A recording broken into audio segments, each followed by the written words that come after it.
everyone! Welcome dito sa aking YouTube channel. And today, gagawa ako ng brand new video for you guys. And this is my June favorites video. So, first time ko na gumawa ng favorites video ko. So, bear with me. And I think late na ata ako sa trend ng favorites video for the month of June. Pero hahabol pa tayo. So, let's start. Okay, right now, as you can see my face, ang dami kong blemishes. So, nasa bad condition ngayon yung skin ko. So, bear with me. Huwag niyo nang pansinin yung blemish ko. Okay, first on my list. So, favorite ko ito for the month of June na gamitin as my foundation. Because, kahit na BB cream siya, okay yung coverage nito. So, nako-correct niya talaga yung skin color and then all those hyperpigmentation nako-correct nito.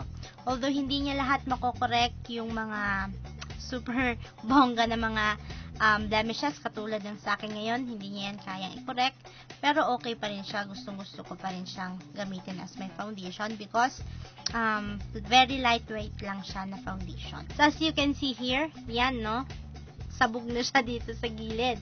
Kasi talagang non-stop ko siyang ginamit and then in-squeeze ko talaga siya. So, ubos na ito.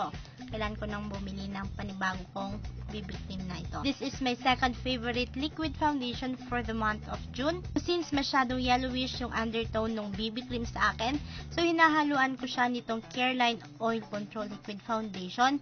So, ito nini-neutralize niya yung color ng BB cream na yon sa akin. And then, nagmamatch siya talaga dito sa skin tone ko. So, these two, they are perfect match. So, perfect combo talaga yung dalawang ito. And then, to set my foundation, ginagamit ko itong Tiny Buds Rice Baby Powder. So, mas maganda itong gamitin kaysa sa Johnson's Baby Powder. So, ito, it really holds your foundation for a long period of time. Favorite ko talaga itong setting powder para iset yung foundation ko. So, translucent lang ito. And then, wala siyang ihahalong color doon sa foundation ninyo kasi translucent lang siya. And then, the good thing in here, para sa mga may sensitive skin and very oily skin, promise. Promise ko yan. Matamis promise. Talagang maganda yung powder na ito to set your foundations. And the next one, para naman sa aking kilay. So, favorite ko ito for the month of June. This is the e.l.f. Treat and Tame for eyebrows. The next one, para pa rin sa kilay. So, this is my favorite eyebrow pencil. So, this is on the brand Soho. So, I guess, wala ata ito dito sa Pilipinas since binigay lang to sa akin. And then, I really love this for my eyebrows, this pencil for my eyebrows. And then, paubos na siya. And I don't know kung saan ako makakakuha ng ganitong brand. Next one for the eyes. This is the Nichido Stardust Eyeshadow in Totally Neutral. This is just my recently purchased na eyeshadow. For now, for the month of June, this is my favorite eyeshadow. So, yung eyeshadow na ito, meron siyang 3 colors. So, yung most used color ko dito is this one. Yung medyo lighter brown siya. This is the taupe color. And then, this is the lightest one. And this side naman, ito yung pinaka-darkest color nila. Gagawa ako ng review nito. And then, I will be posting my review on my blog. That is a written review. Gumawa din ako ng makeup tutorial using this eyeshadow ng Nichido in the shade Totally Neutral.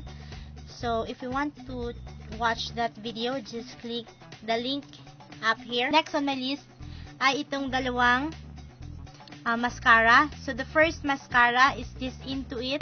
And then, the second one is this Maybelline Falsies Express Mascara. So, gumawa na ako ng review tungkol dito sa Into It na mascara na ito. So, ito meron siyang fiber na it helps to lengthen your eyelashes. This is a perfect combination.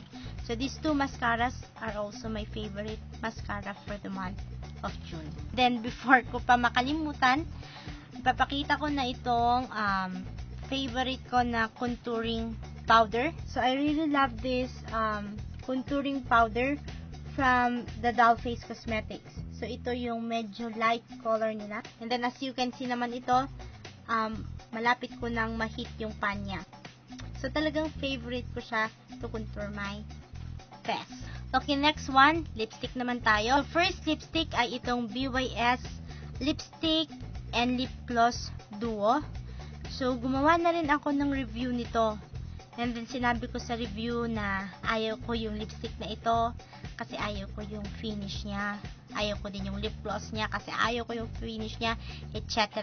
Pero lahat yon kakainin ko ngayon. Kasi for now, as of June, favorite ko yung lipstick na ito. So, makikita nyo naman dyan. Yan. Ngarag na talaga yung lipstick na ito. So, nang messy-messy niya na kasi non-stop ko siyang ginagamit. And then, as well, dun sa lip gloss, non-stop ko rin niyang ginagamit. So, this is on the shade Sweet Sugar Rush. The next one for the lipstick. So, I have here yung Nichido sa shade na Pretty Tulip. Camera, it seems like corally pink ang nagre-register sa camera. Pero sa personal, this is very pink. Yung dalawang combination na ito, this is a perfect combination. So, ito muna ang ginagamit ko. Then, after that, in-overlay ko siya nung lipstick nito. And then, natapos ko siya ng lip gloss na nito.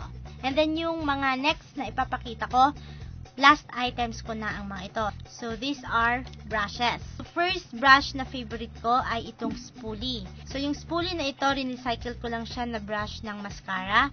And I guess, mascara yon ng Avon. So, ito, very soft kasi yung bristles nito. So, pag binabrush siya sa eyebrows, maganda ang pagkaka-blend ng mga products sa eyebrows, sa eyebrow hairs. And the next brush ay itong blending brush. So, this is a small blending brush. And this is on the brand Artist Studio. So, matagal ko nang gamit ito na brush. So, I guess magto 2 years na ito sa akin or magto 3 years na. So, hanggang ngayon, buhay na buhay pa tong brush na to. Favorite ko ito pang blend ng mga eyeshadow and then to apply my eyeshadow, favorite ko yung brush na ito. Then next one, again, on the brand Artist Studio. So, ito ay yung tapered kabuki brush nila. Yes, tapered kabuki brush pa ito. So, comment down below kung anong tawag dito sa brush na ito. But I guess this one is their tapered kabuki brush. So, this one, favorite ko siya to contour my cheeks, my nose, and then my forehead. Then lastly, ay itong tiny angled brush na ito. Yes, this is very tiny pero superb ang work nito sa kilay. So as you can see here, very slim siya. Very slim siya yung bristles niya.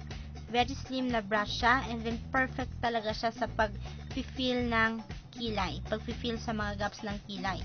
So, meron pa ata itong price. I guess this is only 15 pesos doon sa Trinoma. So, dati meron siyang kasamang makeup sponge dito to apply yung mga eyeshadow. Pero, naalis na, nasira na. Pero ito, buhay na buhay pa rin siya. So, this is one of my favorite brushes para gawin ko yung kilay ko. That ends my June favorites video. So, kung nag-enjoy po kayo, please do thumbs up this video. And then, subscribe here on my channel. And hanggang sa mga susunod ko pa pong mga videos. Bye!